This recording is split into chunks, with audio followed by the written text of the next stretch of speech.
സാമ്പത്തിക വിദഗ്ധയായ Mary George കൂടെ നമ്മോടൊപ്പം ചേരുന്നുണ്ട്. ശ്രീമതി മേരി ജോർജ്, കഴിഞ്ഞ ദിവസം ഉണ്ടായിരുന്നതിനേക്കാൾ ഒരു 3000 രൂപയ്ക്ക് 80 രൂപയുടെ കുറവ്, അങ്ങനെ 2920 രൂപയാണ് സ്വർണത്തിന് വർദ്ധിച്ചിട്ടുള്ളത്. ഉച്ചയ്ക്ക് ശേഷം ഒരുപക്ഷെ ഈ വിലയിൽ വീണ്ടും മാറ്റം വന്നേക്കാം, വീണ്ടും വില ഉയർന്നേക്കാം. എങ്ങനെയാണ് താങ്കൾ ഈ ഒരു സ്വർണ്ണവിലയുടെ മുന്നോട്ട് പോക്കിനെ നോക്കിക്കാണുന്നത്?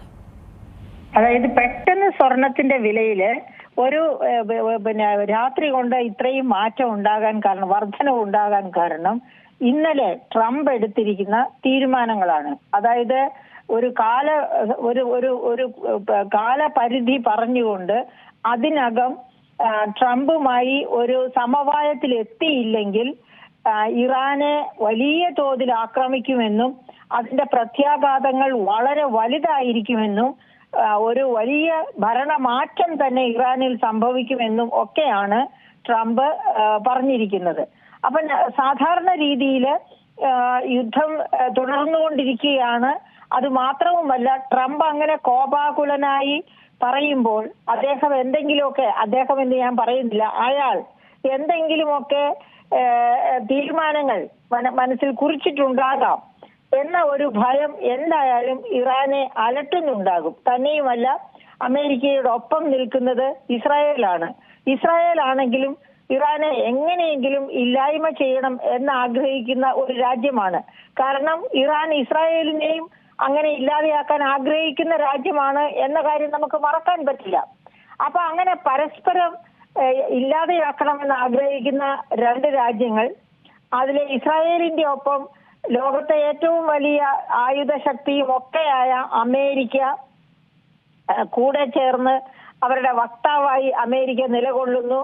എന്നിട്ട് ഒരു തീരുമാനം ഉടനെ എടുക്കുക, അല്ല എന്നുണ്ടെങ്കിൽ എല്ലാത്തിനും ഒരു അന്ത്യം കുറിക്കും എന്ന രീതിയിലുള്ള ഭീഷണി ട്രംപിന്റെ ഭാഗത്തു നിന്നുണ്ടാവുക, അതൊക്കെ സാധാരണ രീതിയിൽ ആഗോള തലത്തിൽ വലിയ ഭീഷണിയാണ്. അതായത് ഒരു യുദ്ധ സാഹചര്യത്തിലേക്ക് ലോകത്തെ ഒരു മൂന്നാം ലോക മഹായുദ്ധ സാഹചര്യത്തിലേക്ക് ലോകത്തെ കൊണ്ടുപോകുമോ? കാരണം ഇറാനെതിരെ വളരെ ശക്തമായ ആക്രമണം അമേരിക്ക നടത്തുന്ന പക്ഷം അമേരിക്കയും മറ്റ് രാജ്യങ്ങളും ഓർക്കേണ്ട ഒരു കാര്യമുണ്ട്.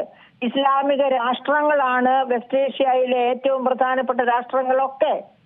അപ്പൊ അതിലൊരു രാജ്യത്തിനെതിരെ മറ്റൊരു ശക്തിയുടെ ആക്രമണം ഉണ്ടായാൽ അവസാന വട്ടം ഇസ്ലാമിക രാഷ്ട്രങ്ങൾ ഒന്നിച്ചു നിൽക്കും. അതാണ് ചരിത്രം നമ്മളെ പഠിപ്പിക്കുന്നത്. അങ്ങനെ ഒന്നിച്ചു നിൽക്കുന്ന അവസ്ഥ ഉണ്ടായാൽ അതൊരു മൂന്നാം ലോക മഹായുദ്ധമായിട്ട് തന്നെ മാറിയേക്കാം. അവിടെയും തീരുന്നില്ല.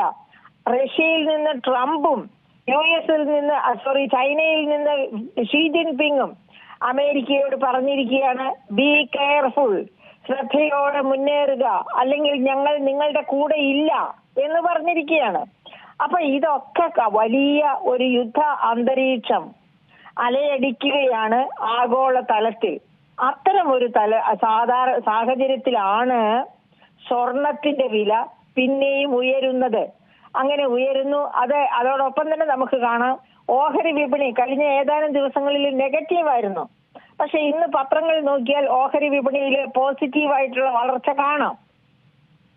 അപ്പൊ ഇവരുടെ ഒക്കെ ഉള്ളില് ഈ ഭയമുണ്ട്. അതോടൊപ്പം തന്നെ എന്തെങ്കിലും ഒരു ആശ്വാസവാക്ക്, അതായത് ഇപ്പൊ റഷ്യയും ചൈനയും ഒക്കെ അമേരിക്കയ്ക്ക് ഒരു മുന്നറിയിപ്പ് കൊടുത്തതോടുകൂടി ആഗോള വിപണിയില്, ഓഹരി വിപണിയില് ഒരു ഉണർവുണ്ടായി. കാരണം റഷ്യയെയും ചൈനയെയും എല്ലാം ധിക്കരിച്ച് ഒരു യുദ്ധവുമായി, ഇറാനെതിരെ ഒരു യുദ്ധവുമായി മുന്നോട്ട് പോകാൻ അമേരിക്കയ്ക്ക് കഴിയില്ല, അമേരിക്ക തീരുമാനിക്കില്ല, അമേരിക്കയിലെ ജനങ്ങൾ സമ്മതിക്കത്തില്ല എന്ന് ഈ കാണുന്ന വിപണികളെയൊക്കെ നിയന്ത്രിക്കുന്നവർക്കറിയാം.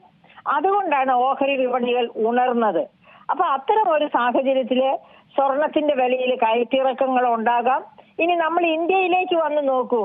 ഇന്ത്യ 2025-26 വാങ്ങിയ ഇറക്കുമതി ചെയ്ത സ്വർണത്തെക്കാൾ 28.73% കൂടുതൽ സ്വർണമാണ് 24-25 ഇറക്കുമതി ചെയ്തതിനേക്കാൾ 28.73% കൂടുതൽ സ്വർണമാണ് 25-26 ധനവർഷത്തിൽ ഇന്ത്യ ഇറക്കുമതി ചെയ്തത്.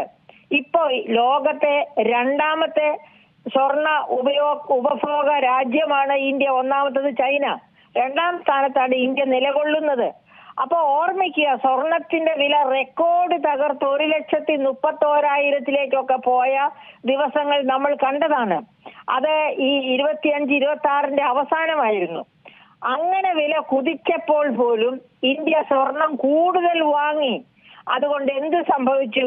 ഇറക്കുമതി, നമ്മുടെ ഇറക്കുമതിയും കയറ്റുമതിയും തമ്മിലുള്ള മൂല്യ വ്യത്യാസം, ഇറക്കുമതി മൂല്യം കൂടുകയും കയറ്റുമതി മൂല്യം കുറയുകയും ചെയ്യുന്നതിനെയാണ് നമ്മൾ പറയുന്നത് വ്യാപാര കമ്മി എന്ന് പറയുന്നത്, അന്താരാഷ്ട്ര വ്യാപാര കമ്മി എന്ന് പറയുന്നത്. ആ അന്താരാഷ്ട്ര വ്യാപാര കമ്മി വളരെ ഉയരാൻ കാരണമായി സ്വർണം ഇതുപോലെ ഇപ്പൊ പെട്രോളിയം ഉൽപ്പന്നങ്ങളാണെങ്കിൽ നമുക്ക് ഇറക്കുമതി ചെയ്തേ പറ്റൂ. പക്ഷെ സ്വർണം അങ്ങനെയല്ല, അത് വേണമെങ്കിൽ ഓപ്ഷന് വിടാം. അതുകൊണ്ട് എന്നിട്ട് പോലും സ്വർണത്തിന്റെ ഇറക്കുമതിയിൽ ഇത്ര വലിയ വർധനവുണ്ടായത് നമ്മുടെ വ്യാപാര കമ്മി വർദ്ധിപ്പിച്ചു. വ്യാപാര കമ്മി വർദ്ധിപ്പിക്കുക എന്ന് വെച്ചാൽ അതിന്റെ ആഫ്റ്റർ ഇഫക്റ്റ് എന്താണ്? ആ കമ്മി ഇല്ലാതെയാക്കണമെങ്കിൽ, കമ്മി നികത്തണമെങ്കിൽ ഒന്നുകിൽ സ്വർണം കൊടുക്കണം. ഏത് രാജ്യത്തോടാണോ കമ്മിയുള്ളത് ആ കമ്മി സ്വർണത്തിന്റെ പേരിൽ സ്വർണം കൊടുത്ത് തീർക്കണം. അതുമല്ലെങ്കിൽ ഡോളർ കൊടുത്ത് തീർക്കണം. അതുപോലെ തന്നെ വ്യാപാര കമ്മി ഉണ്ടാവുക എന്ന് വെച്ചാൽ നമ്മളുടെ കറൻസിയുടെ മൂല്യം ഇടിയുക എന്നുകൂടി അർത്ഥമുണ്ട്. ഓർമ്മിക്കുക, 2025 83 രൂപ ഈസ് ഈക്വൽ ടു $1 എന്ന നിരക്കിലായിരുന്നു. ആ ഡോളർ രൂപ നിരക്കാണ് 95 രൂപ ഈസ് ഈക്വൽ ടു $1 എന്ന നിരക്കിലേക്ക് കൂപ്പുകുത്തിയത്. അതിന്റെ പ്രധാനപ്പെട്ട കാരണം ഈ എന്താ പറയുക വ്യാപാര കമ്മിയാണ്. വ്യാപാര കമ്മിയിലേക്ക് നയിച്ച സ്വർണ്ണ ഇറക്കുമതി, അളവില്ലാത്ത സ്വർണ്ണ ഇറക്കുമതി. അങ്ങനെ സ്വർണ്ണ ഇറക്കുമതി എന്തുകൊണ്ട് കൂടുന്നു എന്ന് ചോദിച്ചാൽ വളരെ പ്രധാനമായിട്ടും 2-3 കാരണങ്ങൾ പറയാം. ഒന്ന്, വേൾഡ് ഗോൾഡ് കൗൺസിലിന്റെ തന്നെ കണ്ടെത്തൽ അനുസരിച്ച് ഇന്ത്യയിലേക്ക് വലിയ തോതിൽ സ്വർണം വാങ്ങുന്നു. അതിന്റെ തന്നെ 20% ഉപയോഗിക്കുന്നത് മലയാളികളാണ്. പിന്നെ വേറൊരു പ്രധാനപ്പെട്ട കാരണം, ഇന്ത്യയുടെ സ്വർണ വജ്ര ആഭരണം കയറ്റുമതി വലിയ തോതിൽ നടക്കുന്ന ഒന്നാണ്. ഈ സ്വർണ വജ്ര ആഭരണ കയറ്റുമതി വഴിയാണ് നമ്മുടെ ഫോറിൻ എക്സ്ചേഞ്ച് റിസർവിന്റെ 20% വരെ നമുക്ക് കിട്ടുന്നത്. അപ്പൊ അത്ര വലിയ അങ്ങനെ നമുക്ക് ഫോറിൻ എക്സ്ചേഞ്ച് റിസർവ് കൂടി കിട്ടുന്നു വ്യാപാരം വഴിയായിട്ട്, വിദേശ വ്യാപാരം വഴിയായിട്ട് എന്നതിലുപരി ഈ സ്വർണ വജ്ര ആഭരണങ്ങളുടെ നിർമ്മാണത്തിൽ കോടിക്കണക്കിന് തൊഴിലാളികളാണ് ഏർപ്പെട്ടിരിക്കുന്നത്. അപ്പോ ഇത് തൊഴിലധിഷ്ഠിതമാണ് ഈ സ്വർണ്ണ ഇറക്കുമതി എന്നുള്ളത് കൊണ്ട് നമുക്ക് ആർക്കും അതിനെ പഴി പറയാൻ പറ്റില്ല. ഈ കാരണങ്ങളൊക്കെ പോലെ ഇനി വേറൊരു കാരണവും കൂടി നമുക്ക് ചൂണ്ടിക്കാണിക്കാം.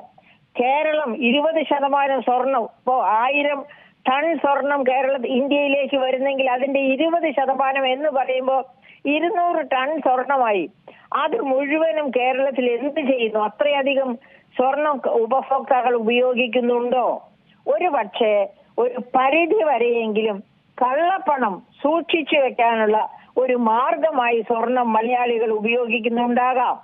ഇനി അതിന്റെ ഡീറ്റെയിൽസിലേക്ക് ഞാൻ പോകുന്നില്ല. കുറച്ചും കൂടി ഡീറ്റെയിൽസ് എനിക്ക് പറയാൻ പറ്റും, അതിലേക്ക് ഞാൻ പോകുന്നില്ല. പിന്നെ മലയാളികൾക്ക് പൊതുവെ ആഭരണ ഭ്രാന്ത് കൂടിയവരാണ്. അതുപോലെ തന്നെ മറ്റുള്ളവരെ അതുപോലെ തന്നെ അനുകരിക്കാൻ വലിയ കൊതിയുള്ളവരാണ് മലയാളികൾ. ഇത് രണ്ടും നല്ല സ്വഭാവമല്ല. ആഭരണ ഭ്രാന്ത് നല്ലതല്ല. മറ്റുള്ളവരെ ആവശ്യത്തിലധികം അനുകരിക്കുന്നത്, ഡെമോൺസ്ട്രേഷൻ ഇഫക്റ്റ്, അതും ഒരു കാരണവശാലും ഒരു ജനസമൂഹത്തിന്റെ സംസ്കാരത്തിന് ചേരുന്നതല്ല. നാം അനുകരിക്കേണ്ട രീതി നമ്മളെ തന്നെയാണ്, നമ്മുടെ ഇൻകത്തെയാണ്. നമുക്ക് എന്തുമാത്രം ആകാം, എവിടെ വരെ പോകാം, ആ രീതിയിൽ വേണം നമ്മുടെ ഉപഭോഗത്തെ നമ്മൾ രൂപീകരിക്കാനായിട്ട്. അപ്പൊ അതൊന്നുമില്ലാതെ സെൻസ്ലെസ് ആയിട്ട് ഉപഭോഗത്തെ മുന്നോട്ട് കൊണ്ടുപോകുന്ന, അടുത്ത വീട്ടിലെ പെൺകുട്ടിക്ക് കൊടുത്തത്ര ആഭരണം എന്റെ കുട്ടിക്ക് കൊടുക്കണമെന്ന് ആഗ്രഹിക്കുന്ന, അതിന് കടം മേടിക്കാനും മറ്റുള്ളവരെ തല്ലിക്കൊല്ലാനും മോഷ്ടിക്കാനും മടിയില്ലാത്ത ഒരു വിഭാഗമായിട്ട് മലയാളികൾ മാറിയിട്ടുണ്ടെങ്കിൽ അത് തീർച്ചയായിട്ടും തെറ്റാണ്. അപ്പൊ ഞാൻ പറയുന്നത്, സ്വർണ്ണ ഇറക്കുമതി, സ്വർണത്തിന്റെ വില ഏറ്റവും കൂടിയിരുന്ന 24-25 വർഷത്തിലാണ് ഏറ്റവും കൂടുതൽ സ്വർണം നമ്മൾ ഇറക്കുമതി ചെയ്തിരിക്കുന്നത്. അത് ഒരു നല്ല ചിഹ്നമല്ല. പക്ഷേ നമുക്കതിനോട് കലഹിച്ചിട്ട് കാര്യമില്ല. ഇത്തരം കാര്യങ്ങളൊക്കെ വ്യക്തിഗതമായ തീരുമാനങ്ങളാണ്. അവർ തീരുമാനിക്കട്ടെ, അല്ലെങ്കിൽ അവരെ എക്സ്പീരിയൻസ് കൊണ്ട് പാഠങ്ങൾ പഠിക്കട്ടെ.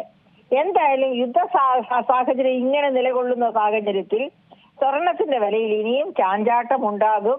യുദ്ധ സാഹചര്യം ഒതുങ്ങി ലോകത്തിന്റെ ആകാശം ഒരു നന്നായിട്ട് വായിക്കഴിഞ്ഞാൽ മാത്രമേ, യുദ്ധഭീതി ഒഴിഞ്ഞ ഒരു ആകാശമായി കഴിഞ്ഞാൽ മാത്രമേ സ്വർണത്തിന്റെ വില പതുക്കെ താഴേക്ക് വരും. അതുവരെ മക്കളെ കെട്ടിക്കാനുള്ള മാതാപിതാക്കൾ കാത്തിരിക്കുക. ഒരു കുഴപ്പവും സംഭവിക്കില്ല. ഈ സ്വർണത്തിന്റെ പേരില് വലിയ ആശങ്കകളുടെ ഒന്നും ആവശ്യമില്ല. ശരി, വളരെയധികം നന്ദി ശ്രീമതി മേരി ജോർജ് ഒരു ഘട്ടത്തിൽ പ്രതികരിച്ചതിന്. ഏറ്റവും പുതിയ വാർത്തകളും വിശേഷങ്ങളും വിരൽ തുമ്പിലറിയാൻ സീ മലയാളം ന്യൂസ് എല്ലാ ഡിജിറ്റൽ പ്ലാറ്റ്ഫോമുകളിലും ലഭ്യം.